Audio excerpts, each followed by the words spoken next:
วัสดีครับตอนนี้อยู่ผมพุทธกล้องซิ่งนะครับผม โอเคก็วันนี้เราไปไหนครับ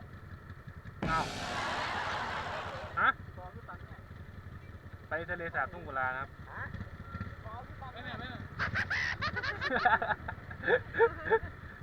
ก็อันนี้มี4 คันครับไปหาเพื่อนอยู่สุวรรณภูมิอีกมันตอนเช้าครับก่อนออกครับช่างแม่งครับเครื่องเย็นครับผมเดี๋ยวเจอกันที่สุวรรณภูมิครับก็ถึงแล้วครับปตท.สุวรรณภูมิครับหน้าบิ๊กซีสุวรรณภูมิโอเค1 2 3 4 5 6 7 8 9 10ประมาณ10 คัน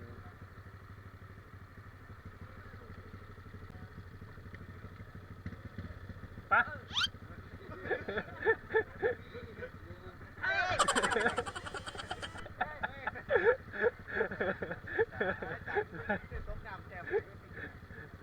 กูแจกกล้องน้ำได้วะดิพูดเลย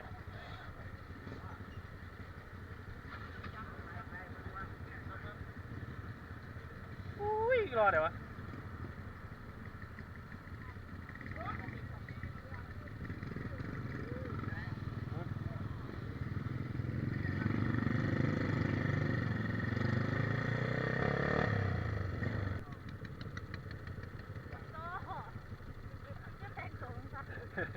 คิวเนาะ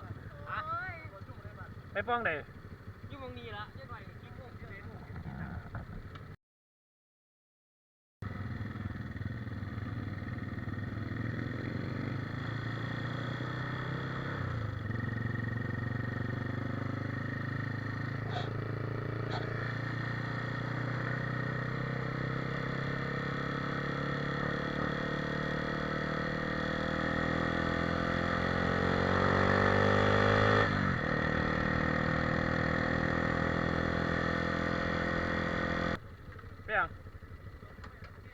ไปยังต่อรอล้างมัน เอาให้ยัง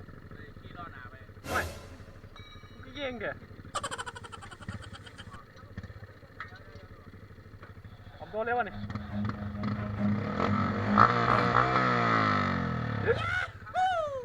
ลงมาอีก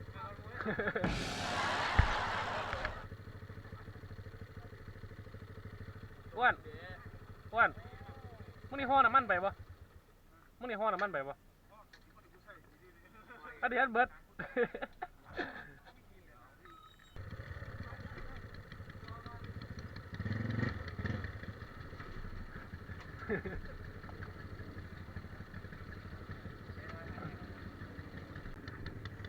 โอ้ดังดีก็มูเถอะวะแม่ก็เดี๋ยวน้ำอะไรก่อนแม่ยังมองอะไรอีก2 มองแม่อีก2 มองเดี๋ยวมาเป็นอะไรอีกฮะอะไรกินยังอีกกันโดนก็บ่ไปเห็ดเด็กเดือน ส่งซ่องบุ้ยเขียวงามเดี๋ยวถึงเดียดไหม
ฟังไว้อยู่หรอกไง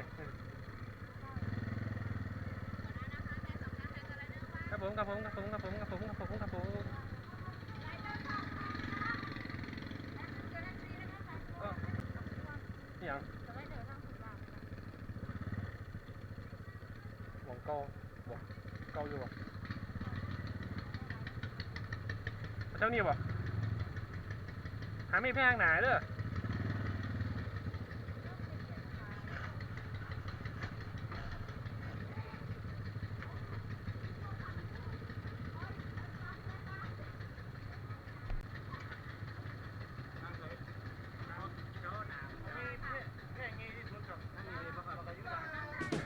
ตั้งงี้ก็ได้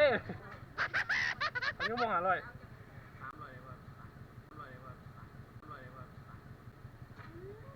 ชั่วโมงละร้อยแล้วกับหอที่โมงแรงครับที่โมงแรงหาร้อยแล้วนะผมว่า